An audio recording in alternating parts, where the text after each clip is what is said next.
1952, Jackson Pollock was standing in front of a canvas nearly 8 feet tall and more than 7 feet wide, covered in loops and tangles and drips of oil paint, blacks and whites and earth tones weaving through each other in this dense, chaotic rhythm that somehow held together.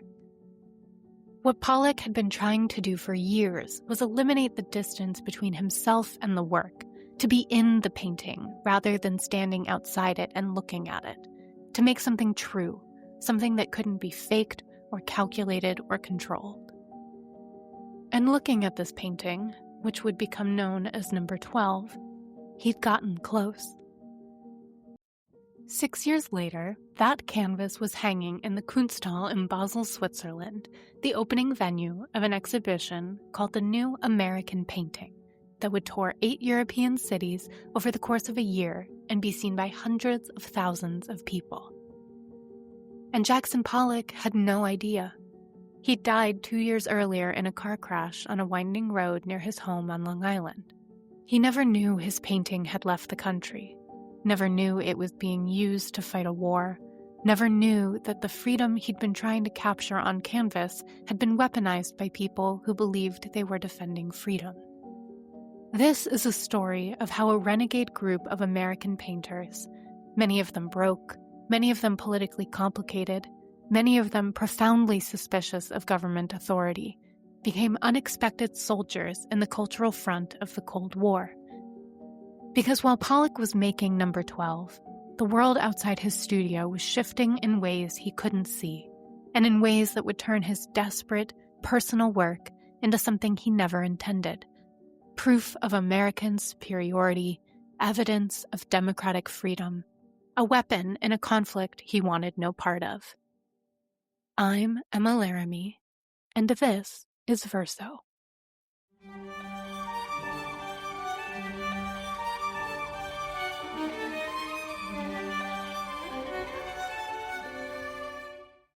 If you really want to understand why the CIA eventually cared about modern art, why museums, critics, and spies ended up entangled in the same cultural web, you have to start with a specific moment of humiliation.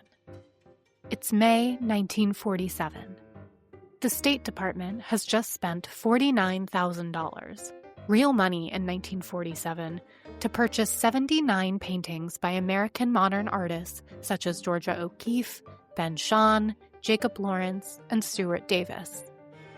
The plan is to send them to Europe in an exhibition called Advancing American Art, to show that America isn't just comic strips and Coca-Cola, that it has real culture, real artists, and real depth.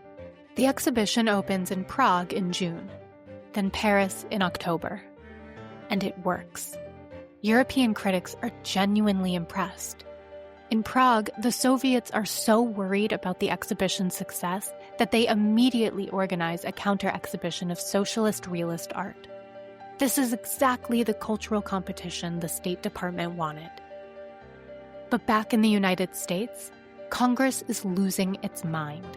Representative George Dondero of Michigan stands on the House floor and calls modern art communistic because it doesn't look like anything, because it's weird, because ordinary Americans don't understand it. Look magazine runs a feature titled "Your Money Bought These Paintings" with images of the work and asks readers if this is really what American tax dollars should support. President Truman himself, after visiting an exhibition of modern art, writes in his diary, quote, "It's a pleasure to look at perfection and then think of the lazy, nutty moderns. It's like comparing Christ with Lenin," end quote. By May 1947, the State Department caves completely. They recall the entire exhibition, cancel all future venues, and this is the humiliating part. They sell the paintings at auction as war surplus. A Georgia O'Keeffe goes for $50. Ben Shahn's work is sold for $35. Paintings the government paid hundreds of dollars for are auctioned off for pocket change to get rid of them. And Secretary of State George Marshall issues a directive that becomes the defining constraint for the next decade. No artist with suspected communist sympathies will ever be exhibited at government expense again. which effectively means no modern artist can be shown because in the 1930s, during the Depression, almost every serious artist in America had worked for the Federal Arts Project, Roosevelt's New Deal program that hired artists to paint murals. And if you'd done that, you'd worked alongside communists, maybe been a communist yourself back when being a communist seemed like the moral thing to do. So here's the situation by 1948. America is losing the Cultural Cold War. The Soviets are spending an estimated $250 million a year on cultural programming: orchestras, ballets, art exhibitions, film festivals, literary magazines. And they're using all of it to argue that America is a cultural wasteland. And American diplomats know they're right. They feel it in every embassy reception, every international conference, every backhanded comment from European intellectuals. But Congress has just proven that the government cannot openly support modern art. It's political poison. Any attempt to do so will be destroyed immediately. That's the problem. And into that problem walks a very specific set of people who already know each other. Nelson Rockefeller had spent World War II running the office of the Coordinator of Inter-American Affairs, where he'd kept Latin America aligned with the Allies, largely through culture: art exhibitions, film distribution, radio programming, educational exchanges. He'd learned that culture could do things treatises couldn't do, that a Diego Rivera mural could accomplish what a diplomatic cable never would. When the war ended, he returned to the Museum of Modern Art, which his mother Abby Aldrich Rockefeller had helped found in 1929, and he brought that entire playbook with him. Tom Braden had parachuted behind enemy lines in Nazi-occupied France with the OSS. After the war, he became executive secretary at MoMA from 1948 to 1949, working directly under Nelson Rockefeller. Then, in 1950, he joined the CIA to run a new division called International Organizations, tasked with fighting the Cultural Cold War. Braden and Rockefeller stayed friends. They attended the same dinner parties, served on the same boards, moved through the same social circles. And there was René Darnoncourt, who became director of MoMA in 1949. Darnoncourt was 6'6", of Austrian nobility, a count who'd fled Mexico after World War I and worked his way up the art world there, then came to New York in 1933. He spoke 6 languages fluently and had worked with Rockefeller during the war on cultural projects in Latin America. He genuinely believed that modern art was, in his words, quote, the foremost symbol of democracy, end quote. That the freedom to make difficult, challenging, non-propagandistic art was what separated democracies from totalitarian states.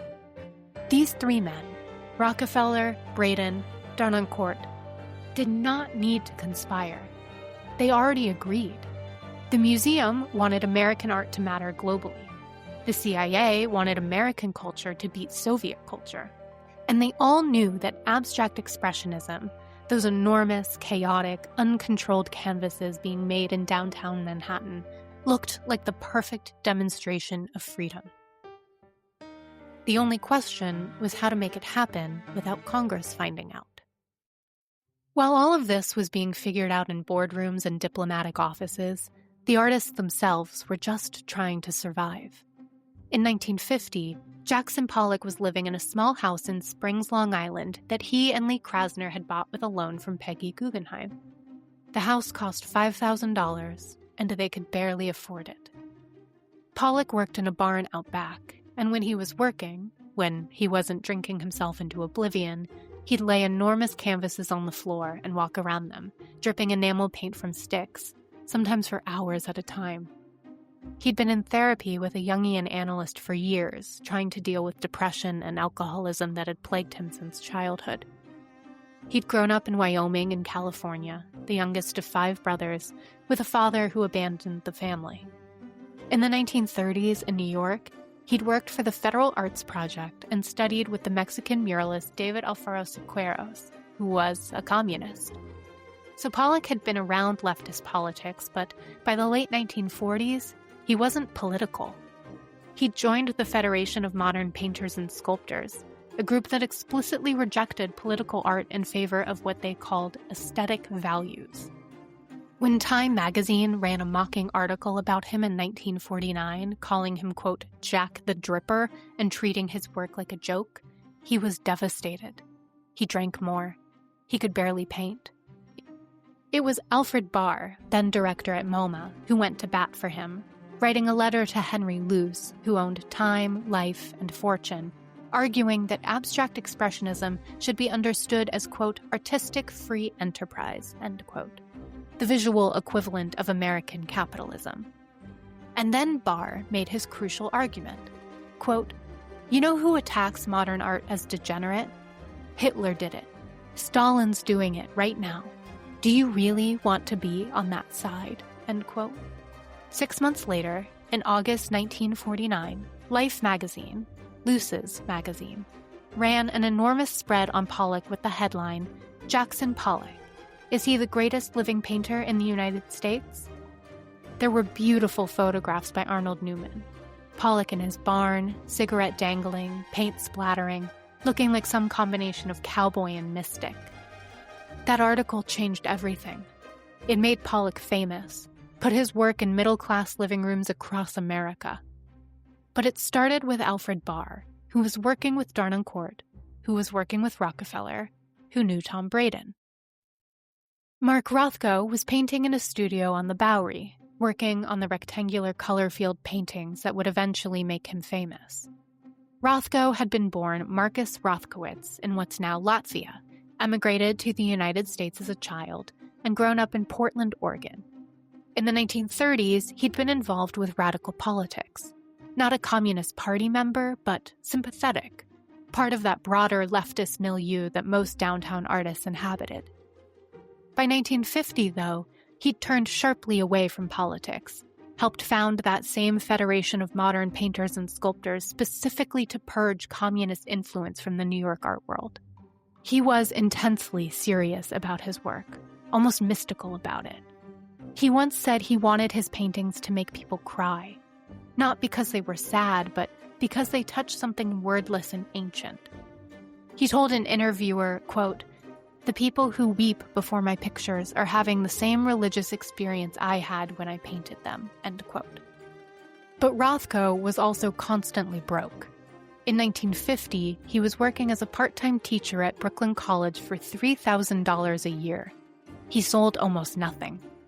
The idea that his paintings would one day hang in European museums as ambassadors of American freedom would have seemed absurd to him, and probably offensive. Willem de Kooning had come to the United States from Rotterdam in 1926, basically as a stowaway, and spent his first years in New York working as a house painter.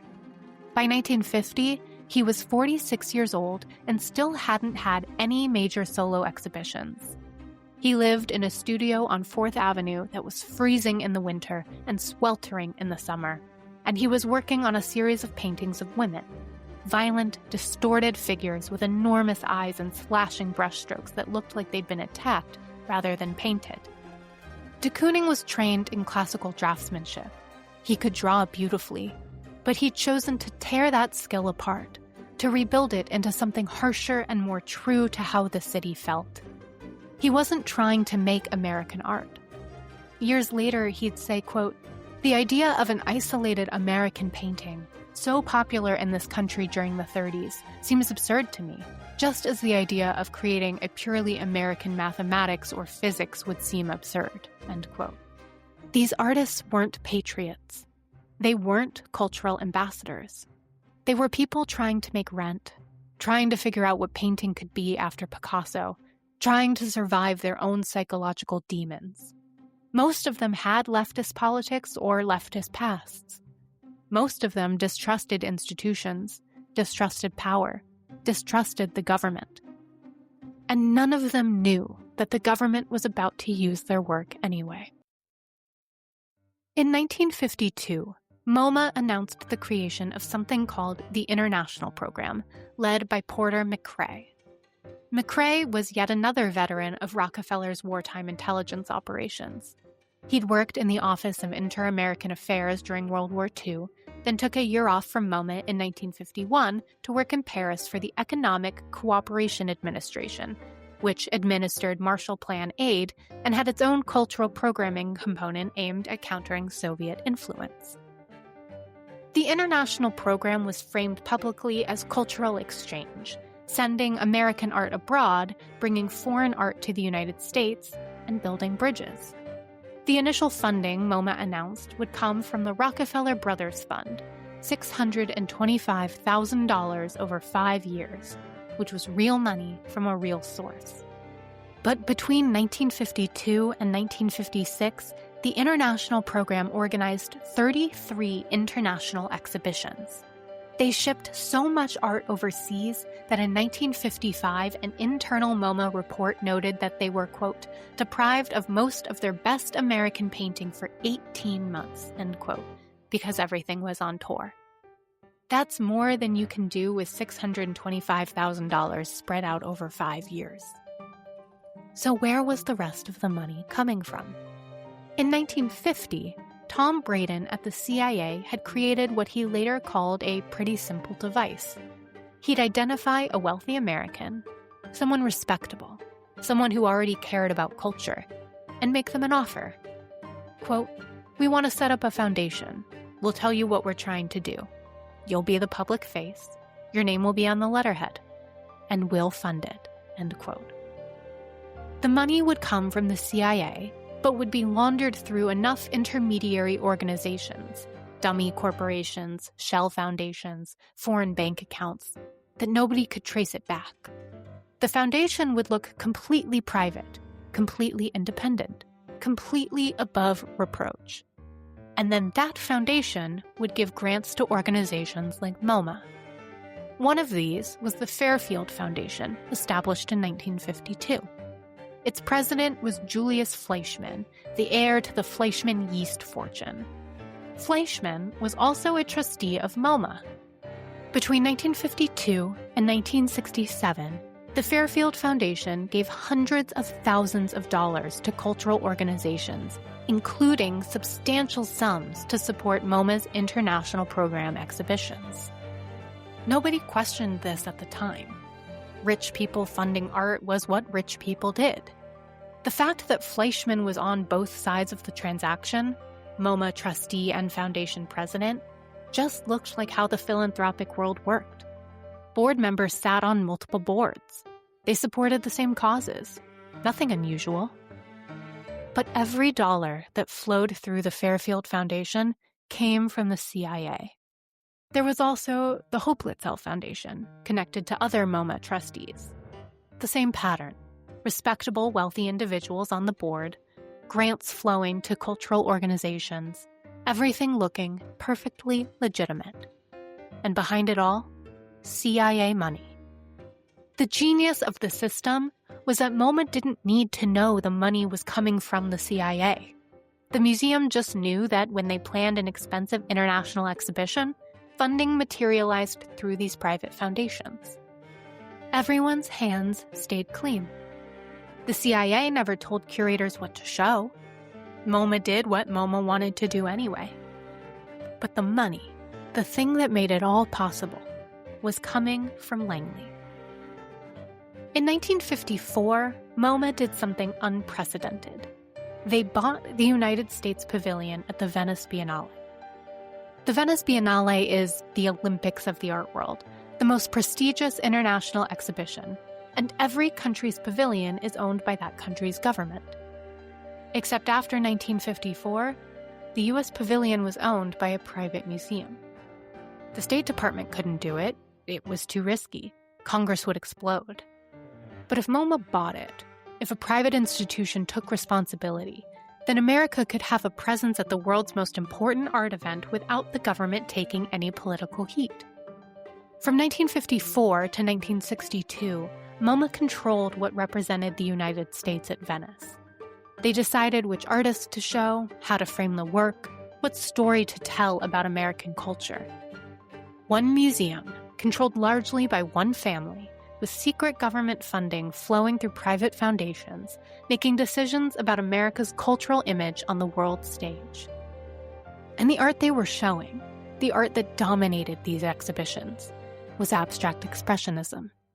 Because Abstract Expressionism was the perfect counterpoint to Soviet socialist realism.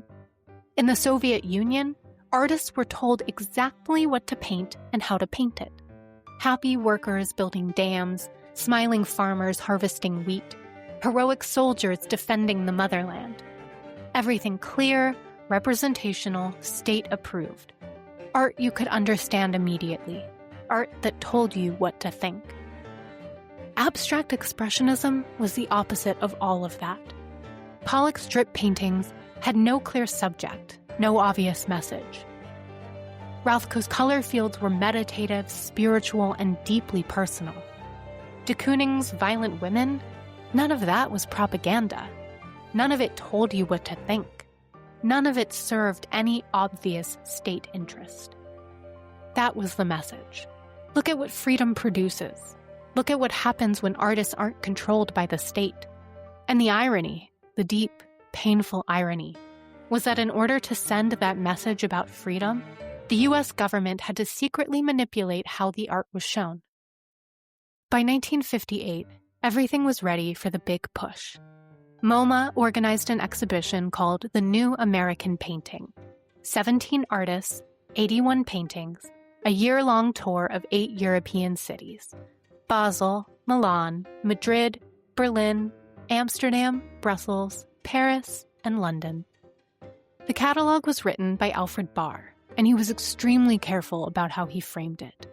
The artists, he wrote, quote, defiantly reject the conventional values of the society which surrounds them, but they are not politically engaged, even though their paintings have been praised and condemned as symbolic demonstrations of freedom, end quote. Not political. Rebels. Individualists. Free. Even though the exhibition itself was intensely political. The show opened at the Kunsthalle Basel on April 19, 1958. When the crates were unpacked and the paintings were hung, the Swiss critics were stunned at the scale. These weren't paintings you looked at from across a room. They were paintings that enveloped you, that forced you to physically reckon with them. Number 12, the Pollock that Nelson Rockefeller had lent to the exhibition, took up an entire wall. One critic in Basel called the work, quote, the most spontaneous manifestation of emotion, and noted that the direct translation of unlimited space into the gesture of painting itself was decisively the art's American character, end quote. Which was exactly the reaction MoMA wanted. This is American. This is new. This is important. Then the exhibition moved to Milan in June, where the response was more hostile. Leonardo Borghese dismissed the entire show, saying, quote, it is not new. It is not painting. It is not American, end quote. But other critics were fascinated. Marco Valsecchi, in Il Giorno, wrote about the painting's, quote, festive pictorial quality without dramatic shocks, end quote, and noticed that American artists, quote, succeeded in reaching a greater freedom than their European counterparts because they're not bound to traditions, to deep-rooted cultures, end quote. The exhibition was supposed to travel to London in February 1959, where it was scheduled to be at the Tate Gallery, but the Tate couldn't afford it. The insurance alone was going to cost more than the museum's entire acquisitions budget for the year. And that's when Julius Fleischmann stepped in. Fleischmann, the president of the Fairfield Foundation, the MoMA trustee, offered to pay for the entire London venue. He just wrote a check to cover all of the costs. The Tate said yes, and the exhibition went to London, where it was seen by tens of thousands of people and received extensive coverage in the British press. And the money that paid for it, without the Tate knowing, without the British press knowing, without the artists knowing, was CIA money laundered through Fleischmann's foundation. By the time the exhibition returned to New York, Abstract Expressionism had achieved something unprecedented. It had made New York the capital of contemporary art. Paris was no longer the only city that mattered. The cultural throne had moved. But here's what none of the artists knew. Their work had been used as a weapon in a war they never agreed to fight. Pollock was already dead. He died in August 1956, 2 years before Number 12 went to Europe. Rothko was still painting in his studio, still struggling to pay rent, with no idea his work was functioning as cultural diplomacy. De Kooning was the same. They were making art about personal struggles, about trying to find new visual languages, about psychological survival. And that art was being framed as proof of American superiority, as evidence that democratic capitalism produced better culture than Soviet communism. And they never got to say yes or no. The paintings just went. For nearly a decade, this system worked perfectly. MoMA sent exhibitions all over the world. Private foundations funded them. Critics debated the work. Audiences came. And nobody outside of a very small circle knew about the CIA connection. But in February 1967, Ramparts magazine published an exposé revealing that the CIA had been secretly funding the Congress for Cultural Freedom, a prestigious international organization of intellectuals, writers, and artists. The article traced money from the CIA through a network of foundations, including the Fairfield Foundation, to dozens of cultural organizations, magazines, conferences, and exhibitions. The New York Times picked up the story immediately. More revelations followed. The Hoblitzell Foundation, CIA. Encounter magazine, one of the most respected intellectual journals in Europe, CIA. The money that had funded international conferences, literary prizes, orchestral tours, and art exhibitions, CIA. The scandal was enormous. European intellectuals who had participated in the Congress for Cultural Freedom events felt betrayed. Politicians demanded investigations. And the entire apparatus of American cultural diplomacy was suddenly exposed as something more coordinated, more manipulated, more controlled than anyone had realized. In April 1967, Tom Braden, who had left the CIA years earlier and was now a journalist, decided to just explain the whole thing. He published an article in the Saturday Evening Post titled, "I'm Glad the CIA is Immoral." He laid it all out. How they'd created the foundations, how they'd laundered the money, why they'd done it secretly. And then he wrote the line that sums up the entire contradiction, quote, "In order to encourage openness, we had to be secret," end quote. Braden was unapologetic. He compared what they'd done to the Pope commissioning Michelangelo to paint the Sistine Chapel. If that had been put to a vote, he said, the Italian people would have rejected it as too expensive, too strange. But the Pope knew better, and centuries later, everyone agrees it's one of humanity's greatest achievements. Sometimes, Braden argued, elites have to make decisions for people who don't know what's good for them. Sometimes you have to protect democracy from itself. The artists, when they'd learned about it, were not thrilled. Rothko, who'd been growing more reclusive and disillusioned for years, withdrew even further. He'd spent his entire career making paintings he saw as spiritual, as transcendent, as critiques of materialism and bourgeois values. And now he'd learned they'd been used to sell American capitalism to Europe. In 1970, he killed himself, slashed his wrists in the studio and bled to death on the floor. Some of his friends later said they thought part of why he did it was because he couldn't reconcile that contradiction, being showered with material rewards for work that was supposed to oppose materialism. Robert Motherwell, perhaps the most intellectual of the abstract expressionists, lamented publicly that art had been, quote, dragged into a Cold War it never asked to fight, end quote.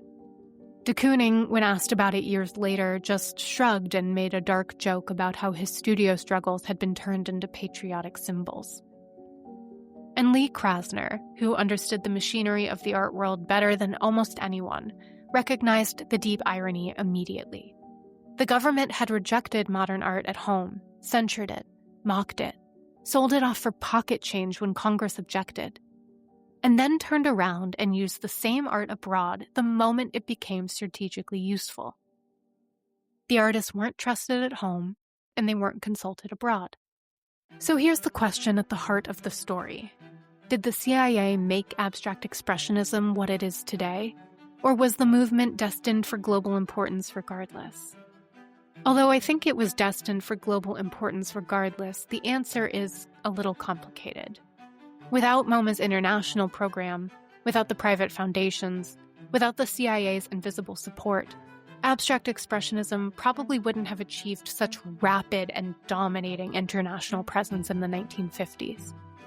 But without the artists, their brilliance, their hunger, their contradictions, their reckless innovation, there would have been nothing to export in the first place. So although the CIA did not create abstract expressionism, what they did do was accelerate the movement at a moment when the world was looking for symbols of freedom. The tragedy is that the artists weren't painting for that. They were painting to survive their own lives. And their work became part of a geopolitical argument they never agreed to join. So when you stand in front of a Pollock or a Rothko today, you're not just looking at a painting. You're looking at a collision between art and ideology, between private creation and public meaning, between what the work is and what people wanted it to do. What does it mean when a society turns its art into a weapon? And what does it mean when that weapon outlives the war it was built for? Maybe it means that art is too slippery to ever be fully controlled, even by the people trying to control it. The CIA could fund exhibitions, could grease the wheels, but they couldn't make anyone feel a specific way. Some people saw freedom. Some people saw chaos. Some people saw imperialism. And some people just saw paintings, difficult, enormous paintings that made them think about color and space and their own smallness. The Cold War is over, but the paintings remain. And they still mean 100 different things, many of them contradictory, most of them having nothing to do with what the CIA wanted them to mean. Maybe that's the real ending. Not that the weapon failed, but that it was never really a weapon at all. Just art made by people, outlasting everyone who tried to use it. This episode was written, narrated, and produced by me, Emma Laramie. If you enjoyed this story, if something here surprised you, made you think differently, or just gave you something interesting to talk about over drinks with friends, do me a favor. Follow the show. Leave a rating or a review if you're feeling generous. And if there's an artist or moment in art history you're curious about, drop a comment below. Thanks for listening. I'll see you next time.